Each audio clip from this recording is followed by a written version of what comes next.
नमस्कार दोस्तों, स्वागत है सुपर स्पोर्ट में। दोस्तों, जूनियर असिस्टेंट 2019 का रिजल्ट आ चुका है और जूनियर असिस्टेंट 2019 का की ज्वाइनिंग अभी बाकी है। तो दोस्तों, ये वीडियो बहुत ही महत्वपूर्ण है। अगर आप जूनियर असिस्टेंट 2019 का एग्जाम क्वालिफाई हैं और ज्वाइनिंग करने जा रहे हैं तो इस वीडियो को अंत तक जरूर देखिएगा। दोस्तों, अभी तक आपने बहुत मेहनत किया, एग्जाम दिया, टाइपिंग क्वालिफाई किया, मेरिट में आए और फाइनली आपका ज्वाइनिंग होने जा रहा है।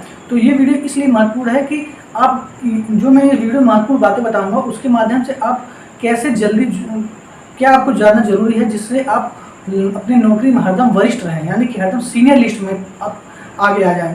दोस्तों, ये ज्वाइनिंग का जो प्रक्रिया है इसको पूरा समझना बहुत ही महत्वपूर्ण है। मैं ये पूरा प्रक्रिया आपको समझाऊंगा और आपको ये भी बताऊंगा कि आपकी ज्वाइनिंग कब तक हो जाएगी। और इस प्रक्रिया को जानना इसलिए बहुत महत्वपूर्ण है कि अगर इस प्रक्रिया को अगर आप जान जाते हैं और ज्वाइनिंग में क्या सावधानियां बरतनी हैं वो भी अगर आप जान जाते हैं तो आपको पूरी लाइफ टाइम आपको नौकरी में ये फ़ायदा मिलेगा। पहले ज्वाइनिंग कर लेते हैं तो आप वैसे ही आपको सीनियरिटी मिलती है। अगर फर्स्ट लिस्ट में आते हैं तो आपको लाइफ टाइम आपको सीनियरिटी मिलती है, यानी कि आपका प्रमोशन जब भी होगा सीनियर असिस्टेंट तो आप अगर पहले लिस्ट में हैं तो आपका प्रमोशन होगा। तो ये वीडियो आप लास्ट तक देखिए और पूरी प्रक्रिया के दौरान आपको क्या सावधानी बरतनी है और कैसे तत्परता आपको दिखानी है इसके बारे में पूरी डिटेल में बात करेंगे। दोस्तों, पूरा पॉइंट बात करने जा रहे हैं।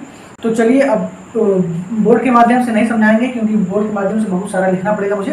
तो बोर्ड में थोड़ा सा लिखा है लेकिन मैं आपको पीडीएफ के माध्यम से समझाऊंगा क्योंकि पीडीएफ में पूरा विस्तृत में मैंने लिख दिया है। तो बहुत ही मेहनत लगा है दोस्तों वीडियो बनाने में और पूरे नोट्स तैयार करने में। नोट्स के माध्यम से मैंने आपको समझा है। तो प्लीज़ चैनल को जरूर सब्सक्राइब करिए और वीडियो को जरूर लाइक करिए। वीडियो स्टार्ट करते हैं और पूरी वीडियो को लास्ट तक आप जरूर देखिएगा। पूरी प्रक्रिया आप समझिएगा ज्वाइनिंग की और क्या आपको उसमें आपको एक्शन लेना है ये सब भी आप जरूर देखिए। तो दोस्तों, चलिए वीडियो को देखते हैं पीडीएफ के माध्यम से। दोस्तों, जूनियर असिस्टेंट 2019 का ज्वाइनिंग कब तक हो जाएगा इसके लिए जानने के लिए आप जूनियर असिस्टेंट के ज्वाइनिंग की प्रक्रिया आप जानिए कि कैसे आपकी ज्वाइनिंग की प्रक्रिया होगी। तो दोस्तों, जैसा कि आप जानते हैं कि 3 अक्टूबर 2022 को आपका फाइनल रिजल्ट आ चुका है जिसमें आपको पता चल गया है कि आपका सिलेक्शन हो चुका है। अब इसके बाद क्या होगा, रिजल्ट आपका फाइनल आने के बाद आपको ऑनलाइन विभाग अलॉट हो जाएगा। अब ये ऑनलाइन विभाग आपको अलॉट कैसे होता है, यूपीएससी उत्तीर्ण बच्चों को उनके लिखित परीक्षा अंक और विभाग चयन की प्राथमिकता के आधार पर विभाग आवंटित करती है। आपका जो ऑनलाइन विभाग अलॉट होगा वो यूपीएससी लिखित परीक्षा और विभाग चयन की प्राथमिकता के आधार पर आपको विभाग आवंटित करेगी। इसमें भी आपके रिजल्ट आने से अलॉट होने तक में कुछ हो सकता है 10 से 15 दिन मैक्सिमम लग सकते हैं। तो इसमें समय लगता है, तो हो सकता है 10 से 15 दिन लगे या अधिक दिन भी लग सकता है। अब उसके बाद जब आपको विभाग अलॉट हो जाएगा तो अब क्या होगा, यूपीएससी जिन बच्चों का विभाग अलॉट करके लिस्ट बनाई है उनके विभाग को वह लिस्ट बारी बारी करके भेज देगी। संभवतः यूपीएससी विभागों को लिस्ट एक ही दिन नहीं भेजती, यानी कि जब आपका मान लीजिए आपके पास आपके वैकेंसी में माना कि 10 विभाग हैं तो यूपीएससी 10 विभाग में जो भी बच्चे चयनित हैं उनके लिखित परीक्षा और विभाग चयन की प्राथमिकता के आधार पे उन 10 विभाग में सब बच्चों को बांट देगी या सबको अलॉट कर देगी। मान लीजिए 10 विभाग है तो यूपीएससी क्या करेगी कि सब विभाग का अलग अलग लिस्ट बनाएगी और उसको बारी बारी से हो सकता है भेजे या उस विभागों का अलग अलग दिन लिस्ट बना के भेजती रहती हैं। अब जब यूपीएससी मान लीजिए आप किसी विभाग में आपको अलॉट हो गया और आप यूपीएससी आपके विभाग में सेलेक्टेड बच्चों का लिस्ट भेज दी। मान लीजिए आपको पीडब्ल्यूडी मिल गया या मान लीजिए आपको कोई और डिपार्टमेंट मिल गया। तो यूपीएससी जब सभी बच्चों का उनके विभाग में नाम भेज देती है तो यूपीएससी यानी कि उत्तर प्रदेश अधीनस्थ सेवा चयन आयोग का कार्य संपन्न हो जाता है कि खत्म हो जाता है। तो यूपीएससी जब आपका नाम आपके अलॉट वाले विभाग में भेज देगी तो वहीं से आप यूपीएससी का रोल ख़त्म हो गया आपका और यूपीएससी का साथ यहीं तक रहेगा। फिर उसके बाद आपका रोल स्टार्ट हो जाएगा आपके विभाग का। अब आपका नाम आपके विभाग में पहुंच जाएगा। अब कोई आपको समस्या होगी ज्वाइनिंग के लतीफ़ी संबंधी तो आप यूपीएससी से संपर्क ना करके आप अपने आवंटित विभाग से संपर्क करेंगे। अब दोस्तों, जब आपके विभाग में आपका नाम पहुंच जाएगा आपको पता चल गया कि लिस्ट आ गई है आपके विभाग में और यूपीएससी ने भेज दिया है तो यहीं से आप एक्टिव हो जाइएगा, एक्शन में आ जाइएगा। क्योंकि दोस्तों, अगर यहीं से इसी बिंदु से आप एक्शन में आ जाइएगा क्योंकि आप और अपना ज्वाइनिंग जल्दी से जल्दी प्रक्रिया को कंप्लीट कराने की कोशिश करते रहिएगा। क्योंकि जो अब इसके बाद जो प्रक्रिया उसको आप जितने जल्दी करेंगे, जितनी ही तत्परता दिखाएंगे उतना ही आप अपने बैच में सीनियर होने का फ़ायदा मिल सकता है। यानी कि जितनी जल्दी आप ज्वाइनिंग करेंगे उतने जल्दी आप सीनियर हो जाएंगे, और जब आपका प्रमोशन होगा या और भी प्रक्रिया भविष्य में जो भी होगी, तो सीनियर का लाभ आपको हरदम मिलता रहेगा।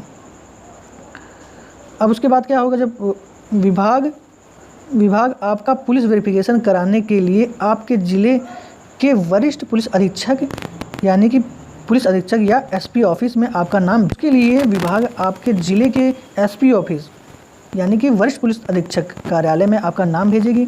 अब एसपी ऑफिस संभवतः एसपी ऑफिस ही कहा जाता है, लेकिन हिंदी में वरिष्ठ पुलिस अधीक्षक कार्यालय जो होगा वो आपका इन्वेस्टिगेशन कराएंगे, पुलिस वेरिफिकेशन कराएंगे कि आप किसी आपराधिक मामलों में लिप्त तो नहीं हैं। अब यहाँ भी आपको तत्परता दिखाना है। आपको अपने एसपी ऑफिस जो है वरिष्ठ पुलिस अधीक्षक कार्यालय में आप संपर्क बनाए रखिए कि आपका लिस्ट वहाँ पहुँचा कि नहीं पहुँचा। वहाँ के संबंधित बाबू से आप संपर्क बनाए रखिएगा, और जब आपका वहाँ पहुँच जाएगा एसपी ऑफिस, तो अब यहाँ एसपी ऑफिस यानी कि वरिष्ठ पुलिस अधीक्षक कार्यालय आपका नाम LIU लोकल इन्वेस्टिगेशन यूनिट जो आपके ज़िले में ही होगा, LIU ऑफिस जिसे कहते हैं, वहाँ पे LIU ऑफिस में आपका नाम भेज देंगे। LIU का कार्य क्या होता है कि वो आपका इन्वेस्टिगेशन करवाता है, लोकल इन्वेस्टिगेशन यूनिट है वो। यहाँ भी आपको लगे रहने का तात्पर्य दोस्तों मैं ये इसलिए कह रहा हूँ कि अगर आप वहाँ के हर कार्यालय के संबंधित बाबू से आप मिलते रहिए और अपने वे से अपने तरीके से उनसे संपर्क बनाए रखिए। आप समझदार होंगे कि किस तरीके से मैं कह रहा हूँ, आप उस तरीके से आपसे संपर्क बनाए रखिए।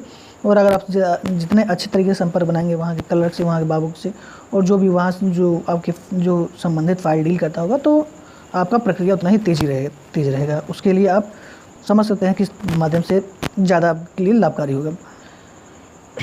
अब यहाँ पे LIU ऑफिस में जब आपका नाम पहुँच जाएगा, तो वहाँ के संबंधित सहायक जो होगा, जो भी क्लर्क हों, उनसे आप लगे रहेंगे उनके साथ, तो वो अब वहाँ से आपके लोकल थाने में इन्वेस्टिगेशन के लिए आपका नाम भेज देंगे। लोकल थाना ये आपका पता करेगा कि आपके ऊपर कोई आपराधिक मामला तो नहीं है, तो लोकल थाना कोई कांस्टेबल भेजेंगे आपके गांव में, और या आप जहाँ पर रहते हैं वहाँ भेजेंगे। वो पता करेंगे कि आप किसी आपराधिक मामले में लिप्त तो नहीं है, या आपका चरित्र कैसा है, आपका लोकल एरिया में आपका कैसा माहौल आप क्रिएट किए हैं। अगर आप मान लें लोकल स्तर पे भी अगर आप अपराधी कहलाते हैं, तो वो अगर आप अच्छा लोकल स्तर पे अपना छवि अच्छा बनाए हैं, तो वैसा आपका रिपोर्ट बनाएंगे। अब ये जब आपका नाम जाएगा, अब वहाँ पे भी जाके संपर्क आप स्थापित कर सकते हैं, वहाँ मिल सकते हैं, वहाँ बता सकते हैं कि मेरा ये इन्वेस्टिगेशन होना है और कृपया ध्यान दीजिए। तो वो आपका ध्यान देंगे। आप अलग अलग माध्यमों से अपने रिक्वेस्ट करके ध्यान दिला सकते हैं। और लोकल थाने से इन्वेस्टिगेशन के बाद रिपोर्ट फिर क्या होगा, थाने से इन्वेस्टिगेशन होने के बाद फिर वो LIU ऑफिस में आपका रिपोर्ट भेज देंगे। यानी कि लोकल जो थाना आपका होगा वो आपका रिपोर्ट बना के, आप कैसे हैं, आपका चरित्र कैसा है, उसका रिपोर्ट बना के आपके LIU ऑफिस में वो फिर पहुंच जाएगा वो रिपोर्ट। यानी कि लोकल इन्वेस्टिगेशन कार्यालय में आपका रिपोर्ट पहुंच जाएगा। अब यहाँ पे भी आपने संपर्क स्थापित किया हुआ है LIU ऑफिस में, तो फिर यहाँ रिक्वेस्ट करते रहे कि सर हमारा प्रकरण जल्दी से, हमारा जो केस है जल्दी से भेजिए। तो जल्दी से आपके पास आपका केस तुरंत वेरीफाई करके तुरंत वरिष्ठ पुलिस अधीक्षक यानी कि SP ऑफिस आपका प्रकरण भेज देंगे। और ये प्रक्रिया जल्दी आप कराएंगे तो जल्दी आपका विभाग में पहुंचेगा। फिर आप SP ऑफिस में पहुंच जाइए कि सर मेरा प्रकरण आ चुका है आपके कार्यालय में, वेरिफिकेशन होकर, पुलिस वेरिफिकेशन होकर मेरा प्रकरण आ चुका है आपके कार्यालय में। तो अब फिर उसके बाद आप जब आप कार्यालय वरिष्ठ पुलिस अधीक्षक कार्यालय पहुंच गए, वहाँ के संबंधित बाबू या क्लर्क से आप मिले हैं और आप रिक्वेस्ट कर रहे हैं कि सर मेरा प्रकरण पे ध्यान दीजिए, तो वरिष्ठ पुलिस अधीक्षक आपका रिपोर्ट बना के बाई डाक के माध्यम से विभाग को भेज देगा। आपका रिपोर्ट वरिष्ठ पुलिस अधीक्षक कार्यालय आपका रिपोर्ट बना के आपके विभाग में भेज देगी कि आपका चरित्र उत्तम है या कैसा है और नीट एंड क्लीन है आप, तो वो आपको आपके विभाग में आपका पूरा रिपोर्ट बना के भेज देगा। इन सब प्रक्रिया के दौरान आपको लगातार लगे रहना है और आप संबंधित सहायक से रिक्वेस्ट करते रहिए और आप रिक्वेस्ट करते रहिए कि सर हमारा प्रक्रिया जल्दी करिए और हमें ज्वाइनिंग लेनी है। अब आपका रिपोर्ट आपके विभाग में पहुंच जाएगा कि आप फला आदमी का चरित्र उत्तम है, इनके ऊपर कोई भी आपराधी मामला नहीं है। आपका रिपोर्ट पहुंच गया विभाग के पास। अब क्या होगा, अब विभाग के पास यदि ज़्यादा बच्चे ज्वाइनिंग कराने हैं तो कई लिस्ट निकाल सकता है। माना कि आपके विभाग में 300 बच्चे UPSSC ने भेजा था। तो मान लीजिए आपके विभाग में 300 बच्चों को ज्वाइन करना है, तो मान लीजिए 300 बच्चे हैं, तो 100 बच्चों का इन्वेस्टिगेशन, पुलिस वेरिफिकेशन का रिपोर्ट मान लीजिए पहुंच गया विभाग के पास। तो विभाग क्या करेगा, उन पहला लिस्ट जारी कर देगा ज्वाइनिंग का, और जारी कर देगा और आपको संबंधित डिस्ट्रिक्ट अलॉट कर देगा। और कार्यालय, अगर आपके विभाग में मान लीजिए कम ही बच्चे हैं, मान लीजिए 85 बच्चे हैं, तो 50 बच्चों का हो सकता है एक ही बार पूरा लिस्ट बना दे। अगर ज़्यादा हैं तो कई लिस्ट में बनाएगा, और जैसे जैसे बच्चों का पुलिस वेरिफिकेशन आता है वैसे वैसे वो ग्रुप बना के लिस्ट जारी करता रहेगा। अब विभाग कैंडिडेट के घर पर नियुक्ति पत्र भेजेगा। जब मान लीजिए पहला लिस्ट जारी हुआ और वो लिस्ट को ज्वाइनिंग लेटर बना के आपके घर पे वो नियुक्ति पत्र चला जाएगा।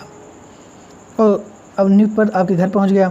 अब आपके घर पहुंच गया, आप तुरंत तभी भी लगे रहिए, तुरंत आप लगे रहिए। और जो डाक बाबू हैं जो आपको के घर डाक पहुंचाते हैं, उनसे भी आप पहले से मिले रहिए और उनसे भी रिक्वेस्ट करते रहिए, भैया जब ही हमारा वो ज्वाइनिंग लेटर आए तो हमको ही आप मेरे हाथ में मुझे वो ज्वाइनिंग लेटर दीजिएगा, हम आपको कुछ मिठाई खिला देंगे, आपको कुछ अपने खुशी से, अपने प्रेम से आपको कुछ खुशी में मिठाई खिलाएँगे। तो मतलब तो वो आपको ध्यान देंगे और आपका ज्वाइनिंग जो आएगा तो आपको हैंड ओवर कर देंगे, इधर उधर ज़्यादा विलम्ब नहीं करेंगे। अब क्या होगा, फिर आप संबंधित कार्यालय, अब आपका ज्वाइनिंग आपको मिल गया है, डाक बाबू आपको आके आपके घर में ज्वाइनिंग लेटर दे दिए हैं, खुशी से आप उसमें कुछ रसगुल्ला या कुछ मिठाई खिला दिए, या जिस माध्यम से आप उनको खुश करना चाहें कर सकते हैं। फिर क्या होगा, आपको ज्वाइनिंग मिल गया, फिर आप अपने संबंधित कार्यालय, यानी कि जो भी आपको कार्यालय मिला है उस कार्यालय में जाकर आवश्यक डॉक्यूमेंट लेकर जाएं, जो उसमें दिया गया होगा, ज्वाइनिंग लेटर में पूरा बढ़िया से लिखा होगा, डॉक्यूमेंट लेकर जाएं। और नियुक्ति पत्र में सभी दिशा निर्देश बहुत भली भांति पढ़ लें और उसका पालन करते हुए अपनी नियुक्ति प्रक्रिया जल्द से जल्द संपन्न करें। जब आप वहाँ पे जल्दी से जल्दी ज्वाइनिंग कर लेंगे, आप ज़्यादा विलम्ब मत करें, जल्द से जल्दी आपका ज्वाइनिंग हो जाएगा, तो आपका कार्यालय एक लेटर बनाएगा, एक वहाँ वो भी रिपोर्ट बनाएगा आपका कार्यालय जहाँ पे आपने ज्वाइनिंग किया कि हाँ फला आदमी हमारे यहाँ फला डेट में ज्वाइनिंग कर लिया है। तो वो आपको रिपोर्ट बना के आपके विभाग के मुख्यालय में आपका फाइनली रिपोर्ट बना के भेज देगा कि फ़ला आदमी हमारे यहाँ फ़ला तारीख को ज्वाइनिंग कर लिए हैं। दोस्तों, जैसा कि मेरा ज्वाइनिंग जो मेरे टाइम में रिज़ल्ट मेरा आया था 13 अक्टूबर 2019 को आया था, और मेरा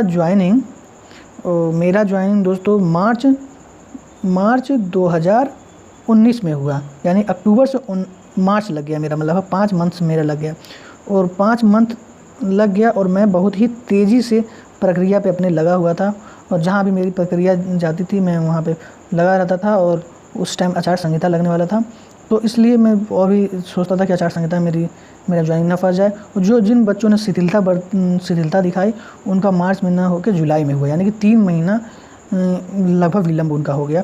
तो कहने का तात्पर्य यह है कि आप ज्वाइनिंग के दौरान आप शिथिलता थोड़ी सी भी न दिखाएं, तत्परता दिखाएं। हर कार्यालय में आप वहां पहुंचें और रिक्वेस्ट करें कि आपका प्रक्रिया जल्दी से जल्दी करें, तो आपकी ज्वाइनिंग प्रक्रिया जल्दी से जल्दी होगी। और आपको ये लाभ, ज्वाइनिंग का जो लाभ है वो आपको पूरे नौकरी में मिलता रहेगा। आपको सीनियर होने में भी आपको लाभ मिलेगा, जल्दी आप ज्वाइनिंग करेंगे, और सीनियरिटी में आपको लाभ मिलेगा, आपका स्थायीकरण में लाभ मिलेगा, और आपको बहुत सारे लाभ मिलेंगे। आपका पेमेंट में भी लाभ मिलेगा, आपको पेमेंट में भी वो लाभ मिलेगा। आपके उनका जो हर पेमेंट बनेगा, अगर आपने 3 महीने 4 महीने पहले ज्वाइनिंग कर लिया, तो जो आपको विलम्ब से ज्वाइनिंग करेंगे उनसे पेमेंट में भी हो सकता है आपको लाभ मिले। तो कहने का तात्पर्य ये है कि पूरी प्रक्रिया में आपको तत्परता दिखाना बहुत ज़रूरी है, आपको एक्शन लेना ज़रूरी है, क्योंकि अगर आप प्रक्रिया में एक्शन नहीं लेंगे तो आपका जो ज्वाइनिंग का प्रक्रिया बहुत ही स्लो हो जाएगी, वो बहुत ही स्लो हो जाएगी, तो आपका बहुत विलम्ब हो जाएगा, आप लास्ट वाले लिस्ट में पहुँच जाएंगे। और जब आप लास्ट वाले लिस्ट में पहुँच जाएंगे तो आपका जब भी प्रमोशन होगा तो आप लास्ट में ही रहेंगे। तो इस वीडियो के माध्यम से मैं ये भी समझाना चाहता था कि आपको यहाँ पे तत्परता दिखाना बहुत ही ज़रूरी है। और दोस्तों, जैसे कि अगर आपका फाइनल रिजल्ट अगर दोस्तों आपका 3 अक्टूबर को आया है, तो मान लीजिए कि अगर प्रक्रिया तेज़ी से अगर आपका हो तो कम से कम 3 महीने तक तो लग जाएगा आपका ज्वाइनिंग होने में। मिनिमम मुझे लगता है 3 मंथ्स लग जाएगा आपका ज्वाइनिंग होने, यानी कि जनवरी 2023 तक आपका ज्वाइनिंग हो सकता है, कंप्लीट हो सकता है। वो भी अगर आप तत्परता दिखाएं, तब नहीं तो हो सकता है थोड़ा विलम्ब भी हो सकता है। तो इसलिए आप अपनी ज्वाइनिंग का खुद में आप प्रयास करिए, खुद में आप तत्परता दिखाइए, तब आपकी प्रक्रिया जल्दी होगी। दोस्तों आशा करता हूँ कि वीडियो आपको जरूर पसंद आया होगा। दोस्तों वीडियो में मैंने जितनी महत्वपूर्ण बातें बताई हैं बहुत ही महत्वपूर्ण हैं, और उसको आप अगर फॉलो करते हैं, उस पर अगर आप एक्शन वैसे टाइम पे आप एक्शन लेते हैं तो ये जरूर आपको लाभ मिलेगा आपको। और आप अगर एक बार सीनियर के सेवा में आप सीनियर बन गए आप, तो समझ लीजिए आपको लाइफ टाइम आपको इंक्रीमेंट पेमेंट में वृद्धि कई आपको लाभ मिलेंगे, और ये लाभ आपको लाइफ टाइम मिलेगा। इसीलिए ये वीडियो बहुत ही महत्वपूर्ण था, और जो भी बच्चे इस पूरा वीडियो को देखे होंगे उनको निश्चित ही लाभ मिलेगा। दोस्तों अगर वीडियो पसंद आए तो जरूर चैनल को सब्सक्राइब करिए और वीडियो को लाइक करिए, और कमेंट बॉक्स में जरूर कमेंट करिए, और आप कुछ भी कमेंट बॉक्स के माध्यम से आप पूछ सकते हैं। तो दोस्तों थैंक यू, धन्यवाद, धन्यवाद।